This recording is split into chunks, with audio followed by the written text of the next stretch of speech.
पर विश्वास करने के और रिस्पॉन्सिबल जर्नलिज्म करने की बहुत जरूरी और उसको बढ़ावा देना चाहिए। लेकिन इसका मतलब ये नहीं है कि मतलब ये होना चाहिए कि भाई क्रिटिकल वॉइसेस को सप्रेस कर दिया जाए। हाँ, नहीं, ये फिल्म मेकर जो ये एक फिल्म मेकर है डेविड ब्रैडबरी, इनको इतने सालों बाद इस तरह तो सोशल मीडिया प्लेटफॉर्म ने हर हर इंडिविजुअल को, हर पर्सन को ना जर्नलिस्ट बना दिया सोशल मीडिया स्टोरी। चाहे वो मीडिया हो या आम नागरिक हो, लेकिन जब मीडिया को दबाया जाए मतलब इस टाइप से, तो डेमोक्रेसी के लिए तो अच्छा नहीं लॉन्ग टर्म में इंडिया की बदनामी होती है इसमें। मतलब तुम चाइना के तरह बनना चाह रहे हो क्या?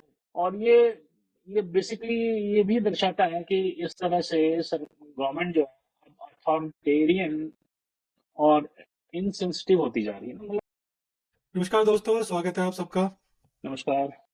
तो हमारे आज का इस संस्करण में हम बात करेंगे एक बहुत ही महत्वपूर्ण मुद्दे पे, जो आई थिंक थोड़े टाइम से हमारे इंडिया में जो है बात हो रही है कि डेमोक्रेसी के मूल सिद्धांतों पर जो मतलब सवाल उठ रहा है ना, वो एक्चुअली थोड़ा चिंताजनक है। देखा जाए तो जैसे हम बात कर रहे हैं, ये जो अभी ऑस्ट्रेलियन डायरेक्टर फिल्म मेकर का डिपोर्टेशन हुआ थाईलैंड में, ये अच्छी चीज नहीं है मेरे ख्याल से। क्योंकि देखा जाए तो हम मतलब क्या किसी के कहने से या लिखने से या फिल्म बनाने से क्या डेमोक्रेसी खतरे में आती है? मतलब बोलने दो, क्या फर्क पड़ता है हमसे? मतलब क्यों उनको, पहली बात तो मेरी बात ये है कि क्यों उनको तुम इतना महत्वपूर्ण बना रहे हो कि भाई तुम उनको डिपोर्ट करके और तुमको मतलब लाइमलाइट में लेके आ रहे हो। हम देखेंगे पुरानी मतलब तीन चार इसके वो हो चुके हैं। जैसे एक आई थिंक 2022 की बात है, जब जावेद मोहम्मद और उनकी बेटी को आफरीन फातिमा को डिटेन कर दिया गया था, क्योंकि वो सीए का अमेंडमेंट की जो है प्रोटेस्ट कर रहे थे। तो उनको उनका फिर जो है घर भी डिमोलिश कर दिया गया था। मतलब हम्म। फिर अभी हाल ही में इसी साल आई थिंक नीतिशा कौल जो ब्रिटिश एकेडमिक हैं, उन्होंने मतलब कैंपेगौड़ा बेंगलुरु में लैंड हुई और वहां से उनको डिपोर्ट कर दिया गया। तो उनको भी, क्योंकि उनको बताया गया कि उनको, हाँ, कारण ये दिया गया था कि she is married to a Pakistani जो चाइना का पॉन है। मतलब कितनी बेवकूफी है यार तुम। मतलब क्या इसी से तुम मतलब किसी को कर दोगे? मतलब गवर्नमेंट जो पता नहीं कहाँ से ये लोग लिख के रखते हैं कि इसने ऐसा बोला था उस दिन, अब मैं इसके आने नहीं दूंगा। ये कौन ऐसा मतलब हमारे यहाँ कर रहा है, मुझे समझ में नहीं आता। और फिर जो है शालीन, ये मतलब क्या है ये? मतलब इतने अथॉरिटेरियन रेजिम क्यों बनती जा रही है मोदी? मतलब ऐसे क्या फर्क पड़ता है यार, किसी ने कुछ बोल दिया क्या हो गया? फिर एक अगर देखें तो अभी हाल ही में जो मतलब ये बात कर रहे हैं हम, ये डेविड ब्रैडबरी जो है, इन्होंने मतलब चेन्नई एयरपोर्ट में इनको डिटेन कर दिया गया और फिर इनको एंट्री से मना कर दिया गया कि भाई तुमने 10 साल पहले बीबीसी में न्यूज, आई थिंक बीबीसी के लिए बनाई थी या किसके लिए बनाई थी वो, कि वो फिल्म बनाई थी उस पे न्यूक्लियर जो तमिलनाडु में बन रहे हैं ना वो, रशिया की क्या नाम है उसका, भूल गया मैं। तो उसका जो है मतलब ये सब क्या चक्कर है? ये इतना मतलब इतना क्यों तुम वो हो रहे हो? और फिर एक मतलब ये ऐसा मतलब कब तक चलेगा शालीन? तो देखिए रमेश, ये बात तो है थोड़ा सा टू मच सेंसिटिविटी इन सब गवर्नमेंट क्रिटिक के लिए या कंट्री इमेज के लिए थोड़ी सी ग्रो अप होती जा रही है, ये बात तो है। तो चलिए हम बात करते हैं कि ये Australian film maker David Bradbury के बारे में। अब ये क्यों अंडर डिस्कशन है कि रिसेंटली जो है ना, इन्हें चेन्नई एयरपोर्ट पे डिटेन किया गया और उनको इंडिया में एंट्री करने से मना कर दिया गया। और ये घटना हुई जब वो अपने फैमिली के साथ, बच्चों के साथ इंडिया पे ट्रिप के ये लिए मुझे सबसे बड़ी चीज आ लगती गए है थे। शालीन, बच्चों के लिए मतलब क्यों जाने दो यार, क्या फर्क पड़ता है? अब चलिए डिस्कस करते हैं इसके बारे में। तो और कुछ एडिशनल एग्जांपल्स हैं, जैसे जर्नलिस्ट जो एसोसिएटेड विद न्यूज क्लिप, तो उसमें एक डिजिटल न्यूज प्लेटफॉर्म क्रिटिकल हुआ इंडियन गवर्नमेंट के लिए, और वो डिटेन किया गया अक्टूबर 2023 में, राइट। और ये इसमें this was included raids on their home, और उनकी ना इलेक्ट्रॉनिक डिवाइसेस और कई चीजें सीज कर दी गई और उन पे इलीगल एक्टिविटी का एलिगेशन लगा। तो एक और घटना की अगर हम बात करें तो जैसे अंगद सिंह क्या था कि अंगद सिंह क्या है कि एक अमेरिकन जर्नलिस्ट है। He was also deported from India in 2024, and इसी साल की घटना है। और और वो ना ब्लैक लिस्ट भी किए गए for critical documentary work on Indian democracy. तो इस तरह की कई चीजें घटनाएं हुई हैं, और ये तो कुछ चुनिंदा घटनाएं हैं जो काफी मीडिया अटेंशन गेन कर पाई हैं, जो बहुत लोगों के नोटिस में आई हैं। और भी बहुत कुछ हैं जो टाइम की कमी की वजह से हम यहाँ सारा शेयर नहीं कर सकते, बट दीज आर जस्ट। और दोस्तों लाइक हम लोग भी मतलब काफी मतलब मोदी जी की प्रशंसा करते हैं उनको, मतलब जो एक्टिंग स्टाइल है उसके लिए हम उनके बहुत प्रशंसनीय उनका प्रशंसा भी करते हैं। बट ये जो छोटी चीजें हैं, I don't know if he is involved या ये छोटे लेवल पे लोग कर रहे हैं, बट मुझे नहीं लगता छोटे लेवल पे अपने आप ही होगा। आई थिंक ऊपर से तो डायरेक्शन आएगा ही ना, तभी होता है ये। तो शालीन ये मतलब घटना जो है ना बहुत चिंताजनक है, क्योंकि डेविड बरी के लिए मतलब डेविड बरी तो ठीक है यार वो चला जाएगा, बट इंडिया के लिए तो एक बदनामी की चीज है ना। उन्हें हाँ Kudankulam I think Kudankulam nuclear plant पर एक डॉक्यूमेंट्री बनाई थी उस समय। और ये 2012 की बात है जब उन्होंने बनाई थी, तो 2012 में तो वो थे भी नहीं मतलब अगर मोदी सरकार थी भी नहीं। तो ये प्रोटेस्ट जो है तमिलनाडु में था, और इसने काफी मतलब ध्यान आकर्षित भी किया था लोग। देखिए, दो दो एस्पेक्ट होते हैं प्रोविंसेस में। तो बेसिकली क्या है, 2012 एक आपने पॉइंट रेज किया कि उस समय करंट गवर्नमेंट नहीं थी, तो बहुत सी चीजें पब्लिक नोटिस में नहीं होती हैं कि उसके पीछे क्या था। तो खैर ट्रांसपेरेंसी जरूरी होती है, तो उस बारे में हम मालूम नहीं बात नहीं कर सकते। लेकिन एक चीज सोचने वाली बात है कि ये फिल्म मेकर, जो ये एक फिल्म मेकर है बहुत बड़ी, इनको इतने सालों बाद इस तरह से क्यों रोका जाए? ये सोचने वाली बात है, ये क्वेश्चन दिमाग में आता है कि हो क्या रहा है। और ये बेसिकली ये भी दर्शाता है कि इस तरह से गवर्नमेंट जो है अथॉरिटेरियन और इनसेंसिटिव होती जा रही है। मतलब हो क्या रहा है, इसका रीजन क्या है? और ये डेमोक्रेसी में ऐसे इंसिडेंट्स का होना कोई अच्छी बात नहीं है, और स्पेसिफिकली भारत के लिए जो सबसे बड़ी largest democracy of the world है।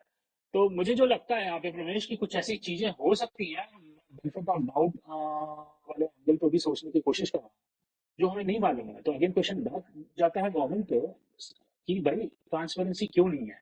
अगर कुछ रियल इशू है तो उसको एक गवर्नमेंट नोटिस निकाले प्रेस में कि भाई these are the real issues, उसकी वजह से इनको बाहर किया जा रहा है। नहीं तो तो वो मेरा सब आपसे सवाल है कि भाई अगर कोई टेररिस्ट एक्टिविटी है, चलो उसको तुम पकड़ के तुमने डिपोर्ट कर दिया, I am fully like with you security के वाइज।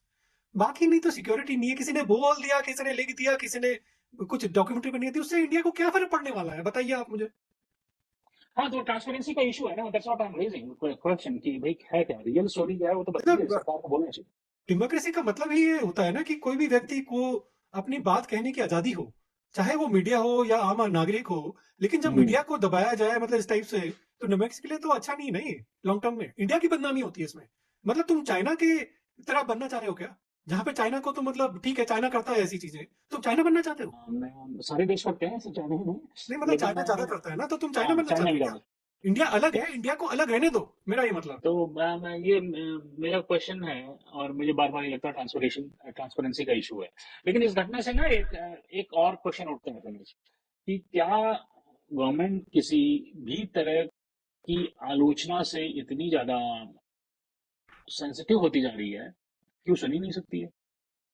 और मीडिया जो होती है, आजकल आजकल तो डिजिटल एज है, तो जो मीडिया है, मीडिया का काम होता है सच्चाई को सामने लाना। और अगर उसी को सप्रेस किया जाएगा, दबाया जाएगा, तो आम जनता तक जो सच्चाई है कैसे पहुंचेगी?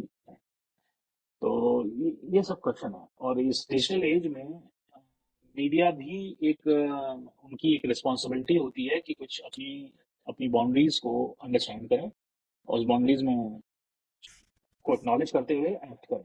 और वो एक हालिम अलग लेकिन डिबेट का टॉपिक है, बट हम देखें तो हाँ तनिष, और एक और इम्पोर्टेंट इशू है जो जो ऐसे इंसिडेंट्स का जो ना प्रभाव देश की छवि पर भी पड़ता है बेसिकली। हम्म, तो जब इंटरनेशनल फिल्म मेकर्स या जर्नलिस्ट को इस तरह से रोका जाता है, तो उससे नेगेटिव मैसेज बाहर आता है, स्पेशली इंडिया के लिए। तो लोग बाहर बैठे हुए हैं ना गद्दे की तरह। अपने तो दो लोग हैं यार। तो वो बैठे हैं, वो चीज़ों को पकड़ के बहुत करते हैं। तो इसीलिए मैं बार बार शुरू से बोल रहा हूँ, इस टॉपिक से रिलेटेड ट्रांसपेरेंसी का इशू है ये। कुछ होगा, मैं गवर्नमेंट को नहीं, मुझे बड़े नहीं लगता आभार है देना क्योंकि चाहता जो है हूँ। ना, क्योंकि तो इनके जो इंसिडेंट 4-5 हो चुके हैं ना, वो सब दिखाते हैं कि ये जो है ना बिल्कुल अपनी क्रिटिसिज्म को नहीं झेल पा रहे हैं। और इसे ये जो सिर्फ इमेज की बात नहीं है, इससे एक्चुअली टूरिज्म और इंटरनेशनल रिलेशन पर भी उसका असर पड़ेगा शालिन, क्योंकि लोग सोचते हैं कि भाई क्या भारत जैसे देश में आजादी से ट्रैवल किया रिपोर्ट करने की संभव क्या पॉसिबिलिटी है आगे अब? हाँ, प्रवीण चौधरी ने देखो अभी इस इंसिडेंट से ना ह्यूमन ह्यूमन राइट्स ऑर्गेनाइजेशन को भी जो है इस पे वॉइस रेज करना चालू कर दिया है, उन्होंने अपनी चिंता व्यक्त की है। उनका कहना है कि मीडिया फ्रीडम डेमोक्रेसी का एक मूल आधार है और होना भी चाहिए। तो और इस फिलहाल की इवेंट में जो है ना इसमें इस पे क्वेश्चन उठा, तो human rights activist human right organisation भी इस पर क्वेश्चन कर रहे हैं। हाँ, और ये सिर्फ मीडिया फ्रीडम की तक सीमित नहीं है ना चालन, क्योंकि हर नागरिक को अपनी बात के आधार रहने का मतलब का आधार रखने का चाहिए उनको। मतलब आजादी होनी चाहिए कि भाई कुछ भी करो, कुछ भी बात करो, एज लॉन्ग एज वो देश की सुरक्षा या अखंडता को नहीं फर्क पड़ता उससे। उससे क्या तुम्हारे को फर्क पड़ता है कि तुमने किसी ने वहां पे प्रोटेस्ट पे कुछ बोल दिया, कुछ कर दिया। ये ठीक है, वो भी 10 साल पहले, और तुमने रिकॉर्ड रखा हुआ। कौन है ये जो रिकॉर्ड रखा हुआ? मेरे को ये समझ में नहीं आता। तुम ये नहीं देख पा रहे हो कि तुम्हारी सड़कें कैसी हैं, तुम्हारी लोगों को कैसे अपनों में खाना मिल रहा है नहीं मिल रहा, बट तुम ये नोट करके रखे हो कि अरे 10 साल पहले इस मिल मेकर ने जो है कुंडाकुलम में प्रोटेस्ट के टाइम पे एक डॉक्यूमेंट्री बनाई थी, इसको नहीं आने देना। इससे तुम्हारा बहुत मतलब फायदा हो जाएगा। ये तो मेरे को बिल्कुल समझ में पा रहा है, जो भी हो। मैं मानने को तैयार नहीं हूं कि भैया तुम जो है किसी भी फिल्म मेकर को रोक के तुमने बहुत कदम। तो चलिए थोड़ा सा ना इसके बारे में डिटेल से जानने की कोशिश करते हैं कि मिस्टर डेविड ब्रैडबेरी की केस के बारे में कि हुआ क्या था। तो उन्होंने जो डॉक्यूमेंट्री बनाई थी ना, उसमें ये एक छोटा सा टाउन है कुंडाकुलम, न्यूक्लियर, जहाँ पे न्यूक्लियर प्लांट है, तो उसकी उसके प्रोटेस्टर के व्यू पॉइंट्स को दिखाया था। तो वो वहाँ पे गए और न्यूक्लियर प्लांट का कुछ लोकल विलेज के एरिया में जो कुछ प्रोटेस्टर्स थे उनके व्यू को उन्होंने डॉक्यूमेंट्री फॉर्म में दिखाया था। और ये protest environmental concern and safety issue के लिए था। और उन्होंने एक डॉक्यूमेंट्री बनाई, वो डॉक्यूमेंट्री को उन्होंने, वो इंटरनेशनल फिल्म मेकर है, डॉक्यूमेंट्री मेकर है, तो उन्होंने उसको पिक्चर बनाई, डॉक्यूमेंट्री बनाई, वांट टू ब्रॉडकास्ट इट। ये एक बैकग्राउंड है इसका। तो हाँ अब स्टालिन, और ये मतलब याद रखना जरूरी है कि न्यूक्लियर एनर्जी पर विचार विमर्श तो दुनिया भर में हो रहा है ना। और हर देश को हम्म, ये अधिकार है, चाहिए भी, कि भाई वो अपनी एनर्जी नीड्स को पूरा कर, लेकिन मतलब करे। और लेकिन इसका मतलब कम्युनिटीज के क्या कंसर्न्स है वो भी तो देखना पड़ेगा। हमें देखा था ना फुकुशिमा, जो जापान में जब पानी आ गया था फुकुशिमा न्यूक्लियर प्लांट में, तो क्या हुआ था वहां पे? रेडिएशन हो गए थे। तो न्यूक्लियर एनर्जी भी ऐसा नहीं है कि बहुत सेफ हो। बट ये ठीक है, चलो मैं कह रहा हूँ इंडिया को पूरा अधिकार है, करना भी चाहिए कि अपने एनर्जी सिक्योरिटी करना चाहिए। पर किसी ने मना कर दिया तो तुमसे उससे क्या फर्क पड़ने वाला है? मेरे तो ये समझ में नहीं आ रहा। तो अब ये देखिए, ये जो है कि ये फिल्म मेकर जैसे लोग जो होते हैं ना, इस इशू पर डॉक्यूमेंट्री बनाते हैं, तो वो एक तरह से पब्लिक डिस्कोर्स का प्लेटफॉर्म टाइप का बनता है। अब उनकी ठीक है, बात सही उनकी है। हाँ, उनकी जो फिल्म्स होती हैं वो डिबेट्स और डिस्कशन को ना को इनवाइट करती हैं, जन्म देती हैं। तो अब और समाज के लिए देखिए, डिबेट एंड डिस्कशन जब तक हो रही है ना with in permissible limit, without without impacting any security issue, without impacting any national interest issue, तो वो सब कुछ हेल्दी होता है, ये मेरा मानना है। पर मेरे तो साथ एक सवाल है, चलो आपसे। लोगों को यह तो याद रहता नहीं है कि एक दिन पहले क्या हुआ था या एक हफ्ते पहले क्या हुआ था। मतलब 12 साल पहले किसी फिल्म मेकर ने डॉक्यूमेंट्री बना दी, उसका आपको लगता है कि उस मतलब लोगों पे आज की डेट में कोई प्रभाव पड़ेगा? कुछ जो तुम उसको रोकना चाह रहे हो? मोबाइल पे कुछ ऐसे नोट लिखे गए हैं जो हमारे अथॉरिटीज को, हमारे ऑफिसर्स को इनिशिएट करते हैं इस एक्शन लेने को। मेरा मैं इंस्टेंट रिएक्शन देना, देखो आज से 12 साल पहले प्रमेश आप सर्विस में नहीं रहे हो। आप ये सोचो, देखो आपने डेविड ब्रैडबरी को 12 साल पहले आपने लगाया, आप उस समय कोई ऑफिसर थे और फाइल में एक नोट लिख के गए। अब आज मैं बैठा हूँ 12 साल बाद, मैं आपको जानता नहीं, तो मैं डेविड ब्रैडबरी आ रहा है, मैं इसकी फाइल बोलूंगा ना, तो मुझे तो वो दिखेगा जो नोट आप दे के गए हो, तो मैं इस पे एक्ट करूंगा। तो that's why I am saying कि ये ट्रांसपेरेंसी इशू है। और ये सब मेरा ना एक एजुकेटेड गेस है।